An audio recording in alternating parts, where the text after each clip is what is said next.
Hello and अस्सलाम वालेकुम everyone. Welcome back to another video. Hope you all are doing well. तो आज की वीडियो में I am finally going to be talking about chapter 2 and 3 chemistry, जिसमें formative and summative topics हैं. And yes, आप लोग पूछ रहे थे कि इस साल भी फॉर्मेटिव और समेटिव हैं टॉपिक्स. तो यस, इस साल भी हैं, जैसे पिछले साल थे अब अगेन हैं. और ये हमारी केमिस्ट्री की बुक है जो कि फ़ाइनली आ गई है. काफ़ी लेट आई थी, ऑलमोस्ट 2-3 वीक्स तक ये नहीं थी जब हमारा कॉलेज स्टार्ट हो भी गया था. टोटल पेजेस इसके पिछली वाली बुक से कम हैं. पिछली बुक में 400 समथिंग थे और इसमें 362 पेजेस हैं. और ऑलमोस्ट जो चैप्टर्स हैं वो 23 हैं. हाउएवर जो पहला चैप्टर है वो फॉर्मेटिव है कम्प्लीटली. उसमें से कुछ भी इंक्लूडेड नहीं है, एक टॉपिक भी इंक्लूडेड नहीं है. ये मैं पहले भी एक वीडियो में बता चुकी हूँ. और मैंने आप लोगों को पिछले साल भी यही कहा था कि जो आपका ये जो इंडेक्स पेज होता है, इस पे मैं जो है ना अपने चैप्टर्स के आगे उनके पेज नंबर्स लिखती हूँ, ताकि जब भी मैं याद कर रही हूँ, मैं पढ़ रही हूँ, तो मुझे पता हो कि ये जो भी चैप्टर है इसमें कितने पेजेस हैं. और इसी तरह आप लोग भी लिख सकते हैं. यहाँ पे आपको नज़र आ रहा होगा जो पहला चैप्टर है वो फॉर्मेटिव है कम्प्लीटली. सेकंड चैप्टर 28 पेजेस का है, 27-28 का है. और उसके बाद जो केमिकल इक्विलिब्रिया है विच इज़ चैप्टर नंबर 3, तो ये जो है ना ऑलमोस्ट 15 पेजेस का है. बाकी इस बार चैप्टर्स इतने लंबे नहीं हैं, स्पेशली चैप्टर नंबर 9 से लेके 14 तक बहुत कम पेजेस हैं. 2 पेजेस, 6 हैं, 9 हैं, इस तरह के पेजेस हैं, तो बहुत ज़्यादा नहीं है. सो ईज़िली कंप्लीट हो सकता है as compare to last year की बुक इससे ज़्यादा लंबी थी और चैप्टर जो थे पेजेस उसमें ज़्यादा थे. तो ये वाला जो है ये चैप्टर नंबर 1 है और ये फॉर्मेटिव है. ये मैं बता चुकी हूँ, ethics and values in chemistry. Her topic इसका, हर चीज़ फॉर्मेटिव है. इसके क्वेश्चन आंसर्स तो इससे पेपर में कुछ भी नहीं आएगा. उसके बाद हमारे पास आ जाते हैं इलेक्ट्रोकेमिस्ट्री और ये चैप्टर नंबर 2 है. And it is very very important chapter, क्योंकि इसमें बहुत सारी इंपॉर्टेंट चीज़ें हैं. स्पेशली जो बैलेंसिंग ऑफ इक्वेशन वाली जो टॉपिक्स हैं वो बहुत इंपॉर्टेंट हैं. उसके न्यूमेरिकल्स बहुत इंपॉर्टेंट है, बैलेंसिंग बहुत इंपॉर्टेंट है. तो इसमें अब मैं आपको बता देती हूँ कि फॉर्मेटिव क्या है. ये सारे जो टॉपिक्स मैं आपको दिखा रही हूँ ये समेटिव हैं. समेटिव का मतलब होता है वो जो पेपर में आएंगे. उसके बाद हमारे पास ये सारे जो है ना ये भी फॉर्मेटिव नहीं है. फॉर्मेटिव अब हमारे पास आ जाता है. पहला टॉपिक जो फॉर्मेटिव है वो है नर्स्ट इक्वेशन. नर्स्ट इक्वेशन की कैलकुलेशन और इसकी डेफिनेशन, ये हर चीज़ फॉर्मेटिव है. ये पेपर में नहीं आएगा. इवन दो ये हमने पहले नहीं पढ़ा हुआ, लेकिन फिर भी इन्होंने फॉर्मेटिव कर दिया. फिर हमारे पास इलेक्ट्रोकेमिकल सीरीज़ है, वो समेटिव है, which means it is included in our syllabus. इसी तरह आगे जो ये एक्टिविटी सीरीज़, अच्छा एक्टिविटी सीरीज़ की मैं बात कर लेती हूँ. एक्टिविटी सीरीज़ बहुत इंपॉर्टेंट है. आपके पास पूरा साल है, आपने एक्टिविटी सीरीज़ याद करनी है. यूजुअली जो इस तरह के टेबल्स होते हैं वो हम याद नहीं करते, लेकिन एक्टिविटी सीरीज़ हमें याद करनी है, क्योंकि इससे पेपर में इस तरह के क्वेश्चंस आते हैं जिसमें आपको बताना पड़ता है कि अगर ये एलिमेंट इससे नीचे है तो रिएक्ट करेगा और इससे ऊपर है तो रिएक्ट नहीं करेगा. तो आपको रीजनिंग देनी होती है और वो रीजनिंग आप एक्टिविटी सीरीज़ से दे सकते हैं. और वो आप तब दे सकते हैं जब आपको उनकी पोजीशंस वगैरह याद होंगी. इसके बाद हमारे पास जो टॉपिक है इलेक्ट्रोलाइटिक सेल वाला हो और इलेक्ट्रोलाइसिस, ये दोनों एक्सक्लूडेड हैं, फॉर्मेटिव हैं.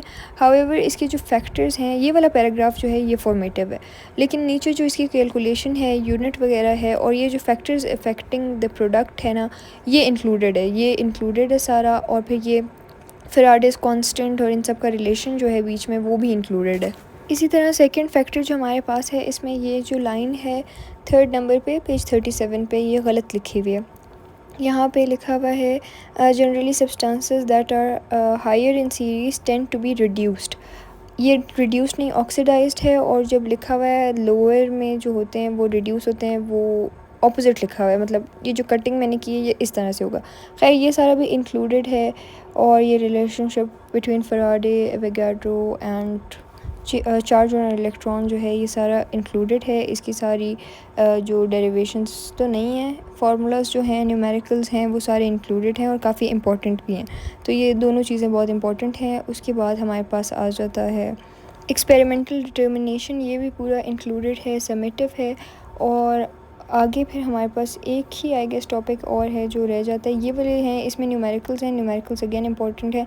ये जो है ना method for biological oxygen demand, Winkler's method, ये एक्सक्लूडेड है, ये फॉर्मेटिव है. आगे जो इसके साथ एक्टिविटी है वो भी इंक्लूडेड नहीं है. तो ये ही थे. इसमें नर्स्ट एक्सक्लूडेड है, इलेक्ट्रोलाइसिस वाला एक्सक्लूडेड है, और विंकलर एक्सक्लूडेड है, दैट्स इट। उसके बाद ये सारे न्यूमेरिकल्स वगैरह हैं, एमसीक्यूज़ हैं, ये आप इन्हीं टॉपिक्स के हिसाब से देख लें जो इस टॉपिक से रिलेटेड हैं, वो एक्सक्लूडेड हैं। उसके बाद हमारे पास आ जाते हैं केमिकल इक्विलिब्रिया पे। केमिकल इक्विलिब्रिया अगर आपको याद हो, मैंने इस पर वीडियो भी बनाई थी। ये ज़्यादातर जो टॉपिक्स हैं फर्स्ट ईयर से हैं, और हमारा जो चैप्टर नंबर 9 था आई गेस, उसमें ये सारी चीज़ें थी पिछले साल। अच्छा, जो स्ट्रॉन्ग एसिड्स एंड बेस वाला है, उसमें एसिड्स की जो डेरिवेशन है वो एक्सक्लूडेड है, और जो सारा स्ट्रॉन्ग एसिड डिसोसिएशन जो है ना, जो के डिराइव करना है, वो एक्सक्लूडेड है। हाउएवर के बी जो है ना, वो इंक्लूडेड है। ये जो मैं आपको दिखा रही हूँ स्ट्रॉन्ग एंड वीक बेसिस, ये इंक्लूडेड है और ये समेटिव है, जबकि दोनों बिल्कुल एक जैसी चीज़ें हैं, एक एसिड के लिए एक बेस के लिए, लेकिन एसिड वाला एक्सक्लूडेड है, बेस वाला इंक्लूडेड है। Buffer solution completely form summative है और ये सारा इंक्लूडेड है। इसमें जो बफर की डेफिनेशन है, टाइप्स हैं, बफर एक्शन है, फिर कैलकुलेशन ऑफ बफर, और एक एडिशनल चीज़ इसमें इस बार जो आई है वो है एप्लीकेशंस ऑफ बफर। तो ये सारी चीज़ें इंक्लूडेड हैं, ये पूरा टॉपिक इंक्लूडेड है, जबकि ये भी पिछले साल था, लेकिन इसको इन्होंने फॉर्मेटिव नहीं किया। ये इंपॉर्टेंट भी है और ये इंक्लूडेड भी है। स्पेशली एप्लीकेशंस में जो ब्लड पीएच वाला है ना, ब्लड प्लाज्मा वाला, वो बहुत इम्पॉर्टेंट है, क्योंकि उसमें अच्छी खासी डिटेल है। उसमें आपको केमिकल्स दिए हुए हैं, उनके रिएक्शंस दिए हुए हैं, और उनकी डिटेल्ड एक्सप्लेनेशन है। तो वो बहुत अच्छे से करना है, वो बहुत इंपॉर्टेंट एक्सप्लेनेशन है और एग्जांपल है, और उसके चांसेस बहुत ज़्यादा हैं पेपर में आने के, क्योंकि वो वाहिद एक्सप्लेनेशन है एक एग्ज़ाम्पल की जो इतनी ज़्यादा है।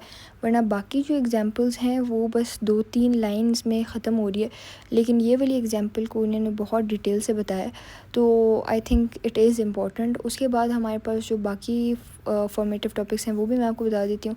ये सारी एग्जांपल्स तो इंक्लूडेड हैं। अब सेकंड चीज़ हमारे पास आ जाता है जो टॉपिक, वो है सॉल्युबिलिटी प्रोडक्ट। ये भी था लास्ट ईयर और ये इस साल भी इंक्लूडेड है। सॉल्युबिलिटी प्रोडक्ट की डेफिनेशन, इसके फार्मूलाज, इक्वेशंस और इसकी केसी इक्वेशन, ये सारी चीज़ें इंक्लूडेड हैं, और इसकी केएसपी की जो डेरिवेशन है वो भी सारी इंक्लूडेड है। बाकी इसमें एक चीज़ इंक्लूडेड नहीं है, वो है कैलकुलेशन ऑफ आइंस। ये जो आपको इस पेज पे नज़र आ जाए, कैलकुलेटिंग कंसनट्रेशन ऑफ आइंस, ये वाला टॉपिक जो है ये इंक्लूडेड नहीं है। उसके बाद हमारे पास कॉमन आइन इफेक्ट आ जाता है, ये भी इंक्लूडेड नहीं है। ये सारा टॉपिक एग्जैक्ट सेम है पिछले साल का, मतलब एक वर्ड टू वर्ड सेम है, तो ये सारा इंक्लूडेड नहीं है। उसके बाद हमारे पास लास्ट टॉपिक जो कि इंक्लूडेड है वो है द पार्टीशन कोफिशिएंट, और इसकी सारी चीज़ें जो है ना, ये वो वाहिद टॉपिक है जो न्यू है इस साल इस चैप्टर में। बाकी सारे तो ऑलमोस्ट पुराने ही थे, तो ये सारा इंक्लूडेड है। इसकी कैलकुलेशन, इसकी कंडीशंस वगैरह सारा इंक्लूडेड है, और इसके न्यूमेरिकल्स भी हैं, वो भी सारे इंक्लूडेड हैं। और न्यूमेरिकल्स सारे इंपॉर्टेंट हैं, सारों की प्रैक्टिस करनी है as much as you can do.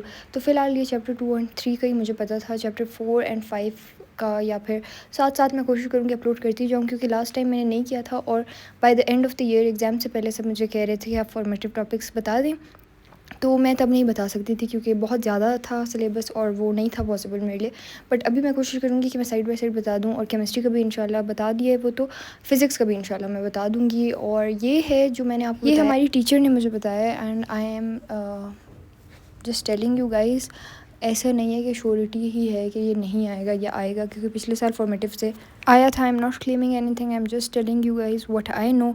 So 100% surety के साथ नहीं है ये। आप लोग अपने कॉलेज में अपने टीचर से भी पूछ लीजिएगा। So that was it for today's video. I hope you are liked it. See you in the next one. Till next time, अल्लाह हाफिज़।